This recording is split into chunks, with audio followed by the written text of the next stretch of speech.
વિદ્યાર્થી મિત્રો, આ વિડીયોમાં આપણે ફ્લક્સ આધારિત એક અગત્યનો દાખલો જોવાના છે. શું છે રકમ એની? જો ઉદાહરણ નંબર 1.11 રકમ આ રીતે આપી છે. આકૃતિમાં વિદ્યુત ક્ષેત્રના ઘટકો આપ્યા છે. Ex બરાબર alpha x raise to 1/2, Ey બરાબર 0, Ez બરાબર 0. હવે પહેલા તો આ રકમનો મતલબ સમજો. અહીંયા વિદ્યુત ક્ષેત્ર જે છે એ એક્સ દિશામાં હશે. વિદ્યુત ક્ષેત્રનો ફક્ત એક્સ દિશામાં જ ઘટક છે. વાય દિશામાં વિદ્યુત ક્ષેત્ર 0 છે, ઝેડ દિશામાં 0 છે. તો આકૃતિ અંદર વિદ્યુત ક્ષેત્ર આ દિશામાં આપ્યું છે. એટલે જો વિદ્યુત ક્ષેત્ર બતાવવું હોય તો એક્સ દિશામાં આપણે વિદ્યુત ક્ષેત્ર આ રીતે બતાવી શકીએ. વિદ્યુત ક્ષેત્ર ફક્ત એક્સ દિશામાં છે, આ પ્રમાણે.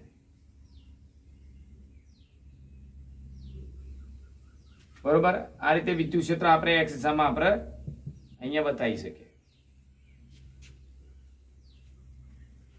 બરોબર. હવે જેમાં આલ્ફા બરાબર કેટલું છે? 800 ન્યૂટન પર કુલમ મીટર રેસ ટુ 1/2. તો નંબર 1, આ ઘનમાંથી પસાર થતું કુલ ફ્લક્સ કેટલું? આ ઘન સાથે સંકળાયેલું કુલ ફ્લક્સ શોધવાનું છે. નંબર 2, ઘનની અંદરનો વિદ્યુતભાર કેટલો હશે એ પણ આપણે સાબિત કરવાનો છે. અને એ બરાબર 0.1 મીટર ધારો. એટલે એની કિંમત આ જે દરેક બાજુની લંબાઈ આપી છે એ 0.1 મીટર જેટલી છે. જો આ છેડો છે ને એ પણ એ જેટલા અંતરે છે. તો પહેલું કામ એ કરો, એક તો યાદ રાખજો આ દરેક પૃષ્ઠનું ક્ષેત્રફળ કેટલું થાય. તો સમઘન છે એટલે પહેલું પોઈન્ટ એ લખો અહીં, એ બરાબર 0.1 મીટર. બીજું, દરેક પૃષ્ઠ નું ક્ષેત્રફળ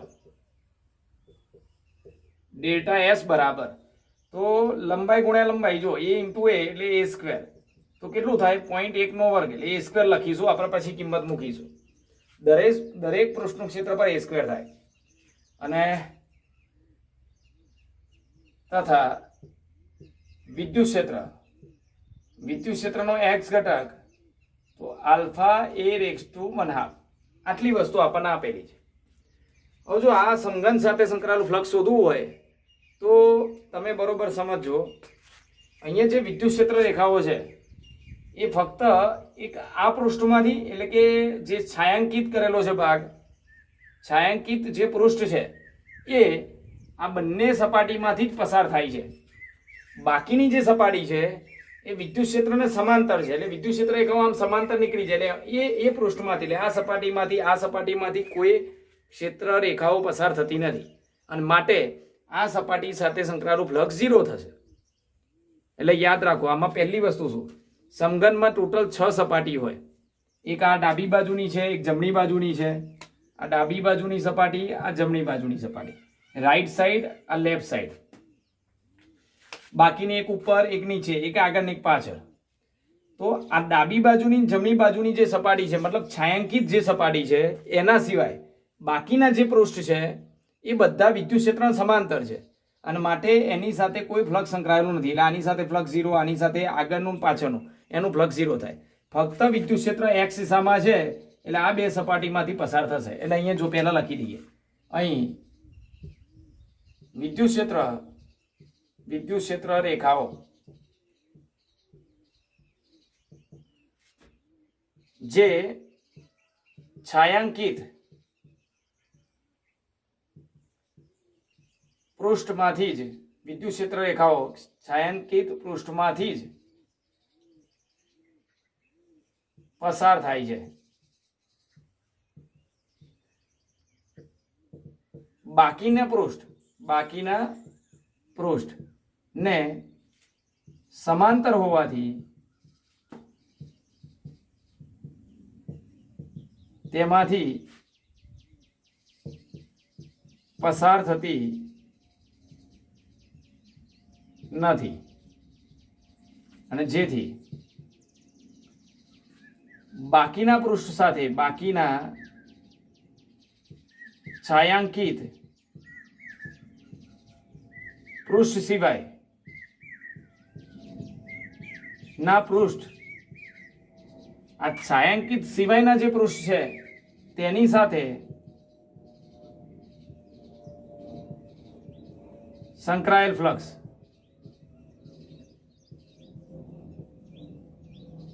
શૂન્ય થશે. આપણે સમઘન સાથે કુલ ફ્લક્સ શોધવું હોય તો દરેક સપાટી સાથે સંકળાયેલું ફ્લક્સ શોધવું પડે. તો આ 4 સપાટીનું ફ્લક્સ તો 0 થઈ ગયું. હવે ખાલી ડાબી બાજુની અને જમણી બાજુની સપાટી વધી કે જેમાંથી ક્ષેત્ર રેખાઓ મતલબ ફ્લક્સ પસાર થાય છે. તો બંનેમાંથી પસાર થતું ફ્લક્સ શોધી કાઢો અને પછી બંનેનો સરવાળો કરો એટલે કુલ ફ્લક્સ આપણને મળી જાય. બરોબર ને? આ બંનેમાં પસાર થતું ફ્લક્સ આપણને મળી જાય એ બેનો સરવાળો કરો એટલે આ ઘન સાથે સંકળાયેલું કુલ ફ્લક્સ આપણને મળી જશે. તો જો પહેલા લખીએ ડાબી બાજુની ના પૃષ્ઠ માંથી પસાર થતું ફ્લક્સ. ડાબી બાજુના પૃષ્ઠમાંથી પસાર થતું ફ્લક્સ કેટલું એટલે આની વાત કરીએ આપણે.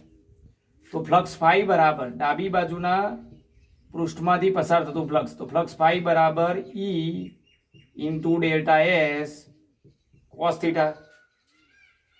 ફ્લક્સનું સૂત્ર એમાં થીટા કેટલો આવે તો જો વિદ્યુત ક્ષેત્ર અહીંયા કઈ તરફ છે? વિદ્યુત ક્ષેત્રની દિશા આમ છે, આ દિશામાં એક્સ દિશામાં, અને પૃષ્ઠને દર્શાવતો ક્ષેત્રફળ સદિશ હંમેશા એને લંબરૂપે અને 12 તરફ જ હોય. એટલે ડાબી બાજુના પૃષ્ઠ માટે વિદ્યુત ક્ષેત્ર અને ડેલ્ટા એસ પરસ્પર વિરુદ્ધ દિશામાં છે અને વિરુદ્ધ દિશામાં હોય ઈ અને જ્યાં ઈ અને ડેલ્ટા એસ પ્રતિ સમાંતર છે. અને જો પ્રતિ સમાંતર હોય તો ખૂણો અહીંયા 180 થાય. ખૂણો 180 એટલે cos 180 ની કિંમત -1. ધ્યાન આપજો, cos 180 ની કિંમત -1 એટલે EL ડેલ્ટા એસ.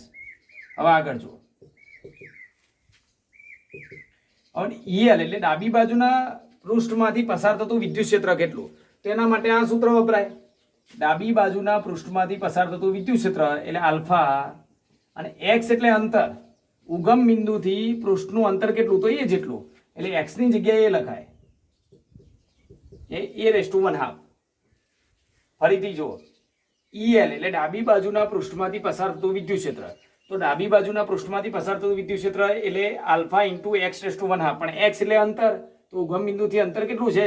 તો એ x ની જગ્યાએ એ લખાય.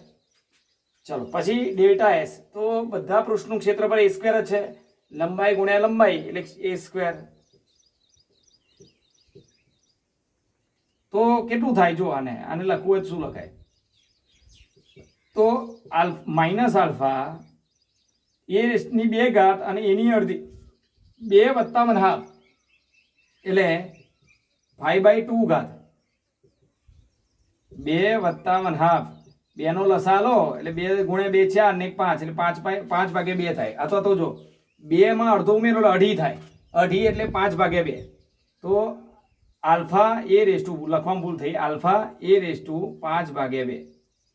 આ ડાબી બાજુના પૃષ્ઠ સાથે સંકળાયેલું ફ્લક્સ આવી ગયું. હવે જમણી બાજુના પૃષ્ઠ સાથે સંકળાયેલું ફ્લક્સ. તો એ રીતે જમણી બાજુના પૃષ્ઠ અથવા સપાટી માંથી પસાર થતું ફ્લક્સ. ચલો જુઓ તો આની જેમ જ ફ્લક્સ ફાઈ એલ બરાબર ફાઈ આર બરાબર જમણી બાજુ એટલે રાઈટ હેન્ડ સાઈડ એટલે ER delta S cos theta. હવે થીટા કેટલો લખવાનો છે જુઓ બરોબર. તો વિદ્યુત ક્ષેત્ર આ દિશામાં છે એટલે વિદ્યુત ક્ષેત્રનો સદિશ તો બતાવેલો છે, અને પૃષ્ઠને દર્શાવતો ક્ષેત્રફળ સદિશ એને લંબ રૂપે અને પૃષ્ઠની બહાર. હંમેશા ક્ષેત્રફળ સદિશ કોઈ પણ બંધ પૃષ્ઠ હોય તો એની બહાર જ તરફ દોરાય અને લંબ રૂપે દોરાય. તો ઈ અને એ ડેલ્ટા એસ સમાંતર છે, એકબીજાને સમાંતર, એક જ દિશામાં. તો ખૂણો કેટલો લખાય? 0. જો આ બંને એક જ દિશામાં છે તો ખૂણો 0 થાય. cos 0 ની કિંમત 1 એટલે જમણી બાજુના પૃષ્ઠ સાથે સંકળાયેલું ફ્લક્સ ER ડેલ્ટા એસ. હવે આગળ ER ની જગ્યાએ આલ્ફા અને x⁻². તો x એટલે જમણી બાજુના પૃષ્ઠનું અંતર કેટલું? ઉગમ બિંદુથી આ અંતરે અને આ અંતરે, એટલે જમણી બાજુના પૃષ્ઠનું અંતર a + a એટલે 2a થાય. એટલે અહીંયા x ની જગ્યાએ 2a². x એટલે અંતર પૃષ્ઠનું, આલ્ફા અને જમણી બાજુના પૃષ્ઠનું અંતર 2a છે એટલે 2a². હવે ડેલ્ટા એસ તો બધા પૃષ્ઠનું ક્ષેત્રફળ જો લંબાઈ ગુણ્યા લંબાઈ એટલે a સ્ક્વેર. તો અહીંયા થાય ફાઈ આર બરાબર 2 નો વર્ગ 4 આલ્ફા સોરી અને અહીંયા 1/2 ઘાત લખવાની હતી, એ 1/2 છે તો 1/2 લખાય. તો 2 અને અડધી એટલે 5/2 ઘાત એટલે એની 5/2. ફરીથી જો એકવાર ER ની કિંમત આલ્ફા એક્સ સ્ક્વેર એટલે આલ્ફા એક્સ એટલે અંતર કેટલું હતું 2a એટલે 2a નો વર્ગ 2a નો 1/2 ઘાત છે. અને પછી ડેલ્ટા એસ એટલે પૃષ્ઠનું ક્ષેત્રફળ કેટલું છે a સ્ક્વેર એટલે અહીંયા સ્ક્વેર અને 2 વત્તા 1/2 એટલે 5/2 ઘાત 2 ની સોરી લખવામાં ભૂલ થઈ. ફરીથી જુઓ 2 ની વર્ગમૂળ એટલે √2 આલ્ફા a ની 1/2 અને a ની 2 એટલે a ની 5/2 ઘાત.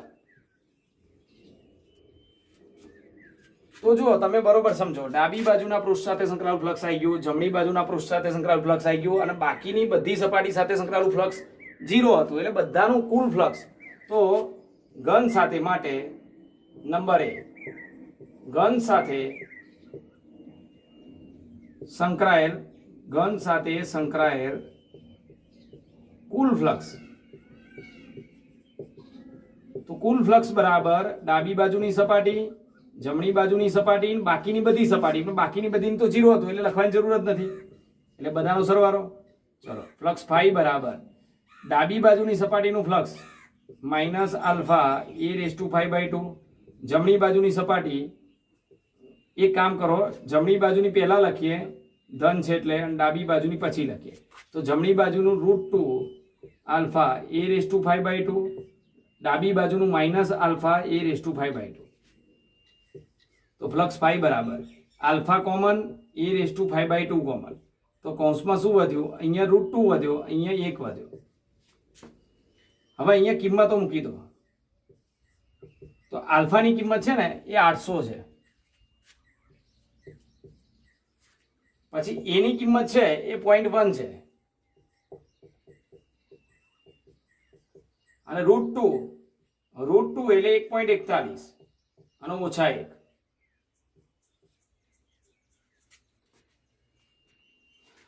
બરોબર. અને આનો તમે જવાબ લાવશો સાદુરૂપ આપીને તો 1.05 બરોબર 1.05 વોલ્ટ ઇન્ટુ મીટર થશે.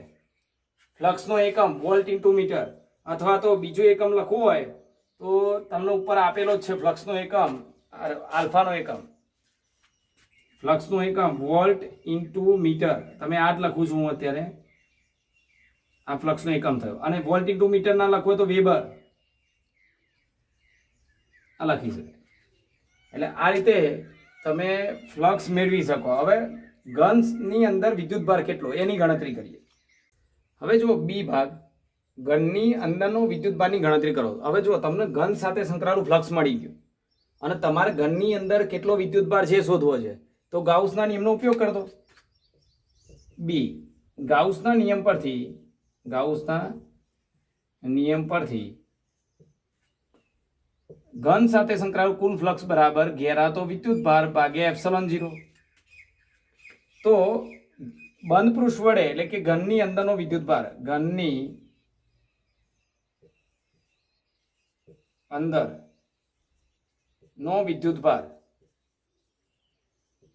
તો શું લખાય, ઘનની અંદરનો વિદ્યુતભાર બરાબર ક્યુ ને કરતા બનાવો તો 5 × ε0. જો અહીંયા હું નીચે લખું છું ધ્યાન આપજો. તો ફ્લક્સ કેટલું આવ્યું આપણી પાસે 1.05 અને ઇન્ટુ ε0 એટલે શૂન્યાવકાશની પરમિટિવિટી 8.85 × 10⁻12. હવે આનો તમે ગુણાકાર કરશો તે આવશે 9.27 અને ગુણ્યા 10⁻12 અને વિદ્યુતભારનો એકમ કુલમ. એટલે આ ઘનની અંદર ઘેરાતો વિદ્યુતભાર આપણને મળી જાય. એ કેટલો મળે 9.27 × 10⁻12. આ એનો જવાબ આવે. તો આ રીતે આ દાખલો ગણી શકાય.